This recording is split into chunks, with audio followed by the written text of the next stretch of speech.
that's the best way for you all to be successful, to have a best opportunity to be successful on Capitol Hill. And with that, thank you very much. I think I got a few minutes for questions. So, yeah.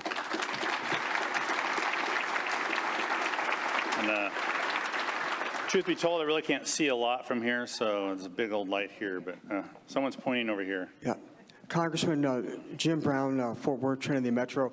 I know this isn't a T&I issue, it's a reconciliation issue, but apparently the new tax that's being proposed for electric cars, $200, I think, a registration fee and some other fees, that money will not go into the Transit Trust Fund. And so when the bill comes back from the Senate, I know it's probably too late to fix it in the House, but it's going to come back from the Senate eventually. Anything that could be done to make sure that the money goes to the Highway Transit Trust Fund or to the Transit Trust Fund would be appreciated. Thank you. Yeah, thanks for bringing that up. I think it's more accurate to say it is not yet guaranteed that it will go into the Highway Trust Fund. That is more accurate to say, as opposed to it is not going into the Highway Trust Fund. We are not yet done in the House of Representatives with the bill, as you're probably tracking this. I have to be up at 3 a.m. on Wednesday morning to go to the Rules Committee on this bill, so which I'm really happy about, because I work 24/7 for the people I represent. Don't forget that. So I'll guarantee my body will be there. I'm not sure my mind will be there, but so I would just say it's not yet. But I get your point. There was a here. Yeah. Representative Larson, thank you so much for your support of the next authorization bill and leading your committee to that. My name is Brad Miller. I'm the CEO down in Pinellas Suncoast Transit Authority in St. Petersburg, Florida, and as another area surrounded by water. Thank you very much for your support for ferries.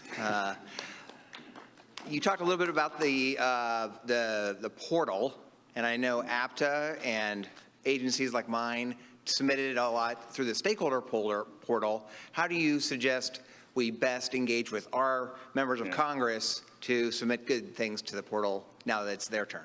Yeah, so we opened the portal on May 1st for members of the committee through to the 12th, and now it's open for everybody and through the end of the month. So the point is, and I'm not suggesting that this is totally neutral, because I don't know what you know, since you have ferries as well, your suggestion could have been to take all of Washington State's money and give it to St. Petersburg. I mean, I don't know what it was, so I can't say I'm going to support what you want to do, Brad, without knowing exactly it is. But what you want to do is to take what you said, what you put in the portal, and like literally hand it to Representative Smith, Jones, Johnson, and say, here's what we did, and we'd love to have your support for these things if you would put them in the portal. I mean, it's like, it's not that hard. I mean, it's not a science. It's just like members just need to step in and step up to what they're hearing locally. And I would say for you all as transit members, it's important. The same thing's happening. Don't have your member ask for like one or two things, because remember, you know, I represent ferries. I've got transits. I got bridges. I got it built. I got I-5 that runs through there. I got rail, high-speed rail. I mean, every member's got a lot of stuff. And so the best thing is to ask for everything, right? It is. If you ask for nothing, I can guarantee you your success rate. If you ask for everything, your success rate goes from zero, your range goes from 0% to 100%, somewhere in between. But if you ask for nothing, you know, I can guarantee what you're going to get around DC. So, and the more we have in the portal, kind of the more we can work together and with our members to make sure people are being, you know, the members' districts are being taken care of. So, over here. Julie White with the North Carolina DOT. We have a ferry system, so thank you, Congressman, for the idea of the portal to just take the Washington money and give it to North Carolina. Yeah, well, I mean, I'm sorry. St. Petersburg already took it all. Sorry. I've been on your ferry system once.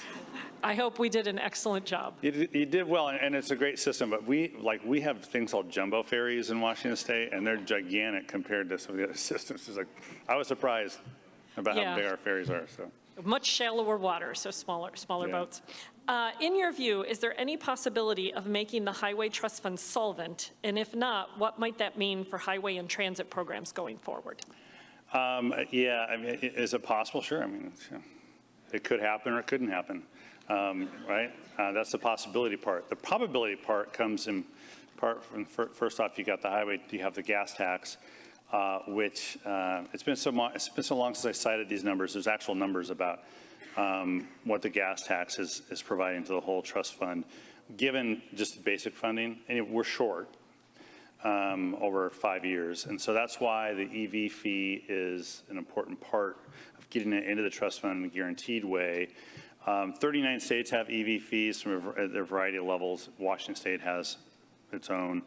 So there's really not a lot of heartburn on the committee about having a federal EV fee, just like we have a federal gas tax and states have gas taxes.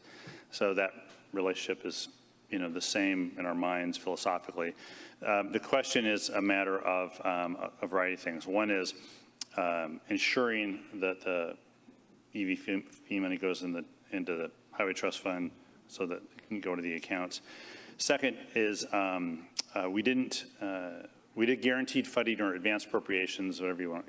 Y'all probably call it advanced appropriations because you're in the business. You got to, if you're going to talk to people that you represent, you'd say it's guaranteed funding, which they understand that more because it's more realistic and less budgetary to talk about it in terms of guaranteed funding. We did that for the BIL. I have no, I don't have a lot of confidence right now this House and the Senate will do a guaranteed funding, but we're not done. Like, this is going to be a long process. And I told people even when we did the FAA bill, Federal Aviation Bill, and actually when we did the BIL, it's like it's gonna die 19 times before it lives the 20th time. Like this, doing these bills is like fighting Dracula, right? There's going to be a stake in the heart of Dracula, I swear to you, 19 times on this bill. It's going to be dead 19 times before it passes. So just stick with it. Just so whatever your priorities are, just stick with them. So thanks. I'm sorry. Even I know the international signal for Congressman it's time to go, and this is it right here. So thank you all.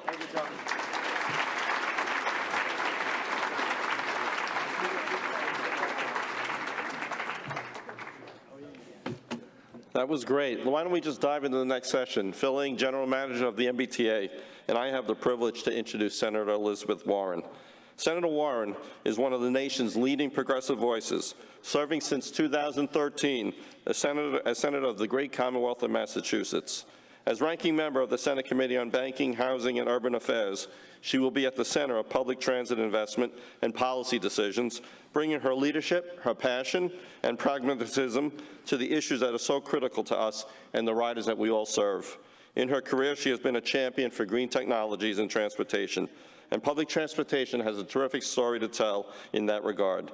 Transit agencies have led the way with 55% of our buses, as well as almost 2/3 of buses that are on order, running on clean technologies. So I look forward to discussing that and several other issues in today's fireside chat. So let's give a big round of applause. Senator Warren, please join me on stage.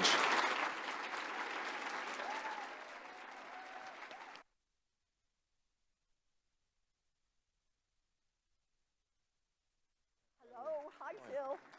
All right. I think they told me to sit closest to the podium. Sure. Okay. Hello. Good to see everybody. I love it. Transit nerds. My people. Okay, I'm ready. I love that. Let's dive right into it. I have the honor of being here, and let's just jump right into the question. So right off the top, what does public transportation mean to you, to Massachusetts, and everywhere? Nothing works without public transportation. You know, and I really do mean that. I mean every part of that. I mean housing, I mean healthcare, I mean education. And I think of it this way, that, look, we've got a big city like Boston. Boston literally cannot work without public transportation. And I really want to say thank you, Phil, for helping straighten out our teeth. Phil's been doing a wonderful job. We need it for climate reasons. We need it to be able to get around in the greater Boston area. We need it so people can get to work, so people can get to school, so people can find houses they can afford.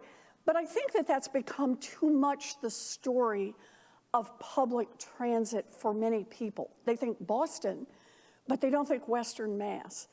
And so, for example, out in Western Mass, I was out not long ago to a place called Soldier On, and they do housing for homeless vets, bringing them in off the street, a lot of medical problems often.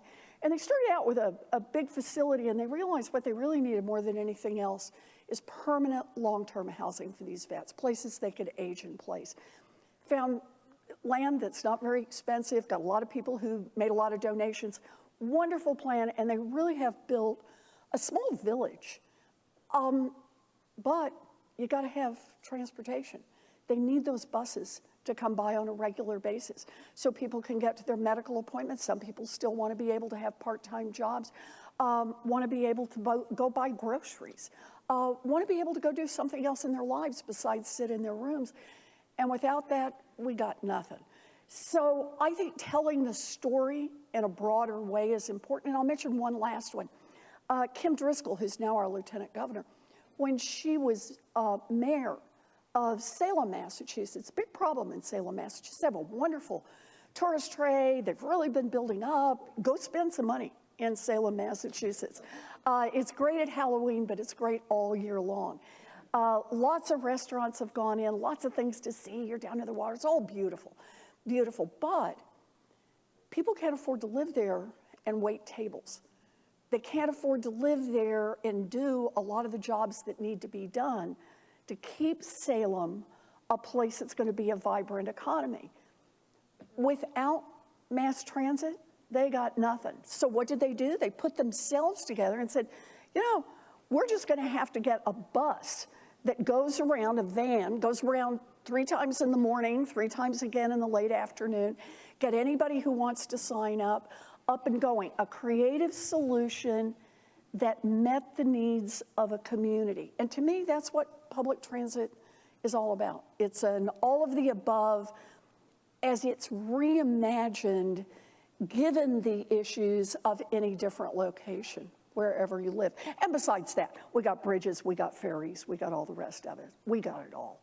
Yeah. Well, as I listen to the Senator, it's such immense pride that we have this opportunity to make people's lives better, making transit options viable for everybody. Exactly. So let me dive into the next question. Sure. With the expiration of the Infrastructure Investment Act and Jobs Act next year, you have an opportunity to shape surface transportation or reauthorization. So I'd like to hear a little bit about what you think about funding for the next transportation bill. So look, we got to make 20% the minimum. My own view on this is we actually ought to start asking for more and be negotiated down if we have to. But it really is, I want everybody to understand this. Look, I don't have to persuade you all. There's a lot going on right now in Washington. A lot of things are getting broken. But we have got to keep the money coming in to transit. And we just have to persuade our Republican colleagues as well as our Democratic colleagues that it's in everybody's interest not to go below 20%. So that is my number one goal. And then my number 2 goal is, to the extent we can do it, is moving in the direction of giving you more flexibility in how you spend that money. That's got to be a key part. Yeah, you need it in different ways. So that's it for me. Well, that's music to our ears, for sure. How do you envision protecting that funding opportunity in the next authorization bill? Because there are some that are looking not to extend it. And I understand. And look, this is going to be the fight. And this is why it's so great that all of you are here today. Because we got to drive this point home in every single Senate office, every single House office. We all need this funding. We can either all succeed or we can all fail. But that's how it has to be. This is not a Democratic issue or a Republican issue. It's an everybody issue. And I actually want to add a piece to that. Donald Trump says he wants to build. Great. I got an idea for how he can build. He can build a lot of transit. He can put more money into more flexible transit initiatives all around the country. And trying to push that narrative while you're here is just absolutely crucial. Yes, thank you. their funding does support so many critical things like capital investment grants, lower no-emission buses, rail funding, accessibility upgrades for people and disabilities. Among these, other policy priorities for that bill? Yeah, you know, I think the way I say it, Phil, it's all of the above on these, you know, and I've got the bill right now with Tammy Duckworth, where we're trying to get more money in so that everything we're doing is accessible, so that people on wheelchairs or people pushing strollers or people who have other mobility impairments will be able to access all that we're doing. And then I always like to use that as a lever. Once you're working on that part, then now that's also a good time to upgrade the equipment to make sure that everything is at its best operational capacity. So I think that's a piece we're at least going to try to get out there and negotiate with them on a little bit. And it's a terrific piece to talk about because, again, it is a reminder, this is where I was starting, how many people use public transit, who's using it, and why they need it. Tammy does a wonderful job of bringing our veterans in, and particularly our veterans with disabilities who have to count on public transportation. And that is sometimes, I don't want to overpromise, but sometimes a way to bring two parties that are hammering tongs at each other over budget matters together to say we're going to try to support the veterans here. And this is at least maybe one place that gives us a bit of an angle into that. That's great to hear. There's so many areas of this common ground, and I know so many of my partners here have so much information we'll love to share and give you any ammunition you need to be able to make that point. Chairman Graves on the House Transportation and Infrastructure Committee, he set an ambitious timeline for the House reauthorization bill this year. How do you envision the surface authorization process proceeding on the Senate side? Well, on the Senate side, I don't think, there's no reason it should be slow if we're working together. And I know that's a heroic if, but it really is the case. If we get a bipartisan agreement that, look, everybody wants to get transportation, 20% is our minimum, you know what I mean, kind of the key parts. And the only elbowing is out at the edge of how much flexibility can we build in that wasn't already built into the statutes. What can we say about a couple of these initiatives, like the initiative to make it all more accessible? We ought to be able to do that in a pretty speedy way. Now, if the other side of the aisle starts out with, we're going to cut this by half, boy, now we're in for a siege, right? And that means everybody get down into your bunkers because we are going to fight this. Because I'm not going to roll over on this. We have to have a minimum. Look, I'm very frustrated that we haven't raised it above 20%. But we are where we are. That has to be our minimum. And conversation about numbers should be conversations about higher than 20, not conversations about lower than 20. That's great. That's absolutely great. So with so many APTA members at this conference scheduling meetings with their members of Congress this week, what messages do you think we should bring to the Hill to make the case for public transportation? So I think nothing succeeds like a story in Washington. Every time you walk into a senator's office or a rep's office, ideally, if you know something about that particular state, if you're from that state or if you're from that district, but to explain who's using it, make it real. Frankly, too few senators, too few reps actually get on public transportation, which, by the way, I should say, we were just on public transportation last week. We were on the T. Took the red line downtown because it was going to be too expensive to park and too hard to park where we wanted to go. We went down to a great concert. But trying to draw a picture in the members' minds about who's using this, that's why I started the way I did. A group of business people care enormously, even if they never set foot on public transportation, because they need their workers to be able to get to the restaurant, to be able to get to the gift shop, to be able to get to the mall, to be able to get where they want to be able to hire them. That's the story you can tell. Our vets who are trying to do something creative for those who have no housing, tell that story, make that story real. The more you can do that, the more you get allies in this fight for why the resources are so important. Because that's how I see this. The fight is to get you the resources you need so you can do the job you're trying to do. And if we can get you more resources, you are the people I have confidence in. You will use those resources well to give us better public transit. You will use those resources so that more of us can count on it's going to show up on time. The equipment's going to be clean and usable. The driver, if we've got one, is not going to be somebody who's stressed out. It's somebody who's going to say hello. That every part of this, that the routes are going to cover where we need coverage. This is our opportunity. I'm going to make one more pitch, though, that you can also throw in. Talk about the veterans, talk about the business leaders, talk about the next generation.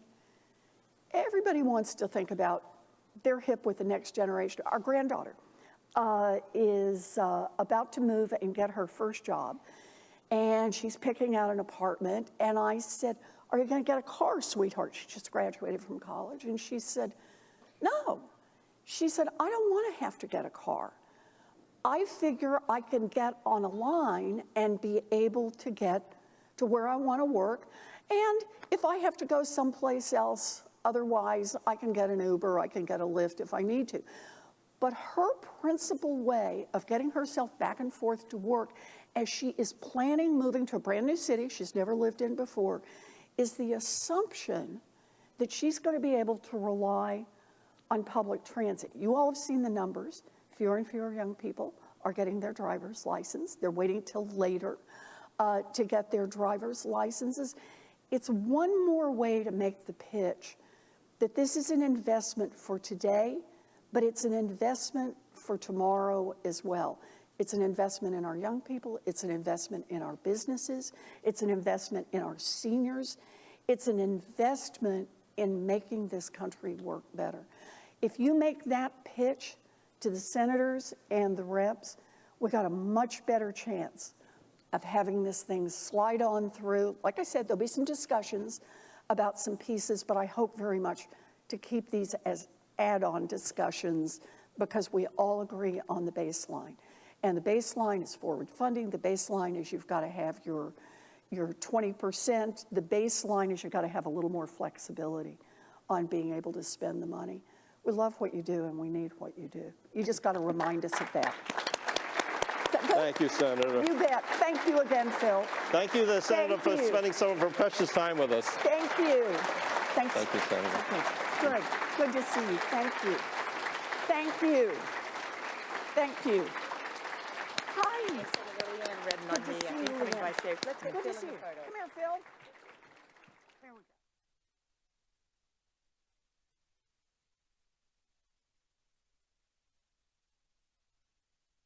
All right, I think with that, we're going to take a break until 2:30, and we'll hear 2:15, and then we'll hear from Secretary of Transportation Sean Duffy.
Please be seated and silence your cell phones. The program is about to begin.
Please be seated and silence your cell phones. The program is about to begin.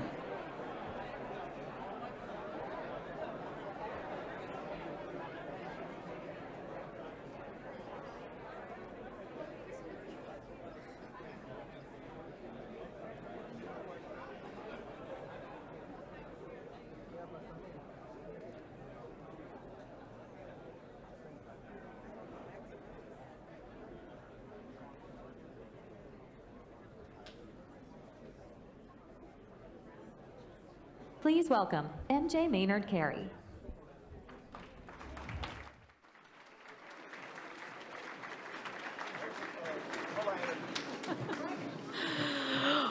Good afternoon. Okay, let me get started here because we've got some important people in the room. As we all know, Secretary Duffy has been extremely busy since taking office on January 28th, and so we are especially grateful that he has made time to be here today with all of us. He has been on the job for just 111 days, and we are honored to be one of the first industry associations to host him. As the 10th of 11 siblings, can you say Irish Catholic? Secretary Duffy was born and raised in Hayward, Wisconsin. Prior to being selected to serve as the nation's 20th U.S. Transportation Secretary, he represented Wisconsin's 7th District in the House of Representatives from 2011 until 2019. While in the White House, he was a member of the Financial Services Committee, and he co-chaired the Great Lakes Task Force with a special focus on transportation issues. Before entering Congress, Secretary Duffy was the District Attorney of Ashland County, Wisconsin. During his 10-year tenure, he had a success rate of more than 90% of the cases he brought to trial. After leaving Congress, he hosted the Fox Business show, The Bottom Line, with Dagan and Duffy. Now, what you may not know, and I didn't know this until just a few minutes ago, is that Secretary Duffy was a world champion lumberjack athlete. That's a sport that requires not just physical strength, but also mental grit, endurance, and the ability to learn and adapt. And those are all the traits that you need to manage the nation's 4 million miles of public roadways, 140,000 miles of rail, 20,000 airports, extensive coastal and inland waterways, and our essential public transportation network that employs 430,000 people, drives the U.S. economy, and serves 35 million Americans every day. So please welcome U.S. Transportation Secretary Sean Duffy.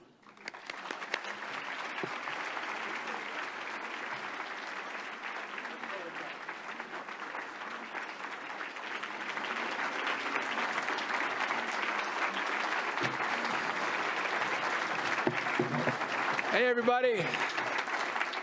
Thank you for having me. So just a side note, lumberjack sports, chopping, sawing, log rolling, tree climbing, all the skills of the old-time lumberjack in modern-day sports. Maybe you watch ESPN 6 at 4 o'clock in the morning. You might see these sports, but a great part of American history. My other claim to fame is I did a reality TV show back in the day, and I met my wife on reality TV. We're the first reality TV couple in the country, and we're the most productive. We have 9 kids, so beyond that, all is good. So, listen, when I took this job, someone warned me and they said, listen, you could get caught up in just going from crisis to crisis to crisis, and after 4 years, you will have never accomplished the goals and the mission that you set out when you first took the job. And as I've been on the job for 111 days, I see that as absolutely true. You can go from crisis to crisis. But I don't want that to be the story of my 4 years. That doesn't mean we don't deal with crises, but we always have to be mission-driven on all of the priorities that I have as a secretary, but also the priorities that the president has for the department. Now, just another side note on that, the president, when he called me, by the way, he said he loves the Department of Transportation. He said if he wasn't the president and he could pick any department, he would love to be the secretary of the Department of Transportation. So it's great because we got a good supporter in the White House, but also the problem is that if I mess things up, he's watching and I will be held to account. So but he does care because he's a builder. He likes to build things. And he said, I want you to focus on building the big, beautiful infrastructure that connects our people, that moves our products. That's what's so important in America, and I think we can do a better job building those projects, being more efficient with the dollar, and being more effective in the dollar spent to assist and help the American people. And so I would tell you that when we think about big, beautiful projects, it does include roads and bridges, but it's not just roads and bridges. That also includes transit and transit infrastructure. 100%.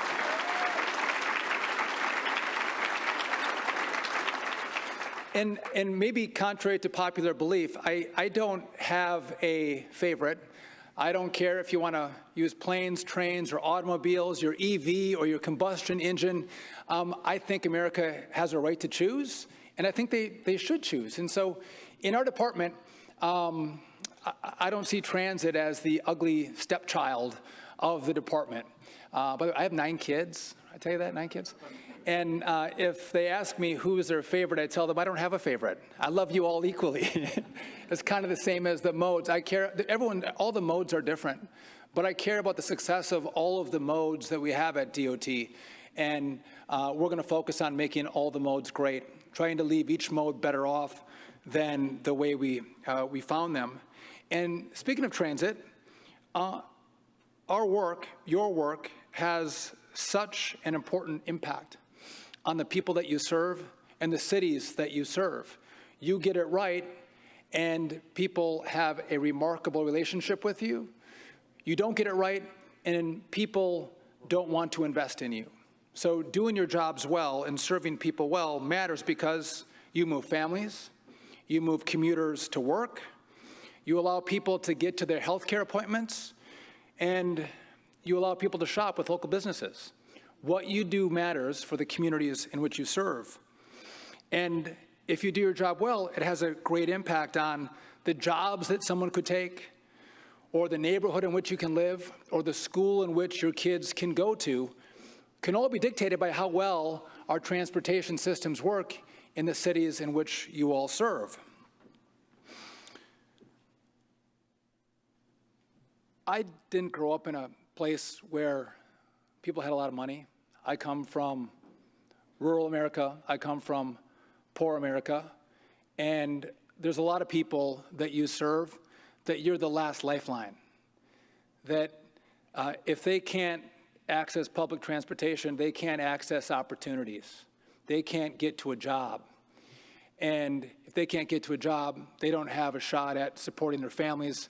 They don't have a shot at the American dream, because many of them can't afford a car, which, by the way, we're working on the price of a car. By the way, in America, the average teacher's salary won't allow you to buy the average price of a brand new car. We're working on that. but there's something wrong with that.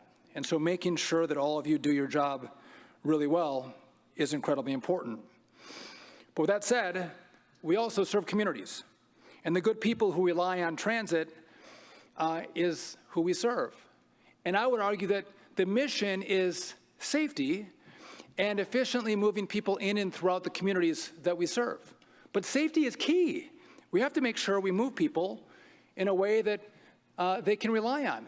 I would argue that if you think that transit is for a homeless shelter, or if you think transit is a place where we should allow those who are mentally ill to congregate, or if you think it's a place that criminals can go to get access to a lot of hardworking Americans and pick their pockets or grope them, I think you're wrong. I think we have to have transit that's clean, transit that's safe, transit that the American people can buy into to go, I love my system that I get a ride on because it's safe and it's efficient. But I know in so many, I know there's a lot of places around the country where that is not the mission. And it may not always be the authorities' fault. It might go to a city council, it might go to a prosecutor, it might go to a judge. There's a lot of areas in play. But I do think the American people expect that.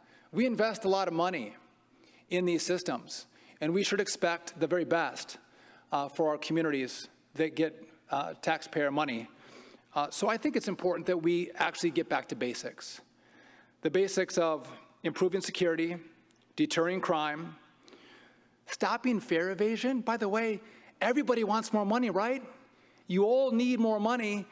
I think the easiest and fastest way to get more money in your pockets is to stop fare evasion. Let's have people pay their fair share when they ride. Easy one. Some tens of billions of dollars are lost because of those who are fare evaders. I would just note that I had a chance to meet with WMATA here in DC, and I think, again, I don't know that WMATA is perfect, but WMATA's taken steps to go, listen, if you're a repeat offender, where's WMATA? Right there, right there, right in front. Great. They're sitting right in front of me. You could have been in the back corner. But they're trying to take people out of the system that are repeat offenders. Good on you for doing that. Putting more security on your system. Thank you for doing that.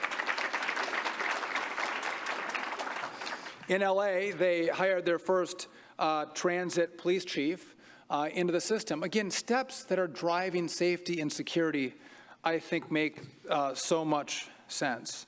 If I could just take a moment, too, I look at the transit workers who serve our systems, the operators, the engineers, the maintenance crews, the dispatchers, the custodians. All of them keep us moving. They also deserve a place to go to work that's safe. They don't deserve to be abused and beaten.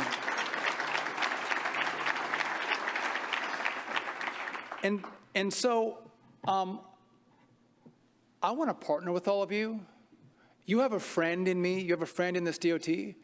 But I'm going to ask you to actually use your money well, to clean up your systems, to make them safer, to make them cleaner. I don't know why when I travel around the world, I think so many other countries have safer and cleaner transportation systems. Why should we have something second best?